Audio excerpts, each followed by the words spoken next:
বৃশ্চিক রাশির জাতক জাতিকাদের বর্তমান পরিস্থিতি কেমন চলছে এবং ঠিক 15ই এপ্রিল থেকে 15ই মে একটা মাস, এবং এই একটা মাস আপনি কেমন থাকবেন, এক্স্যাক্টলি কোন কোন পয়েন্টগুলোকে আমাদের বুঝতে হবে, কোন কোন বিষয়ে আপনার কিছু প্রভাব আসতে পারে, কোন কোন বিষয়ে আপনি অনেকটাই প্রভাবিত হবেন, সেটা নিয়ে আজকে আমরা চর্চা করব। দেখুন, সবার প্রথমে হেলথ।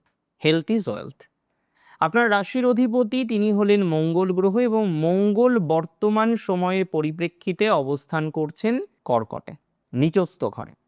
আমি আগেও আপনাদের জানিয়েছি যে মঙ্গলের এই নিচস্থ হওয়াটা, সেটা কিন্তু অতিরিক্ত নেগেটিভ ইম্প্যাক্ট আনবে না, তাই স্বাস্থ্য নিয়ে বিশেষ পীড়া থাকছে না।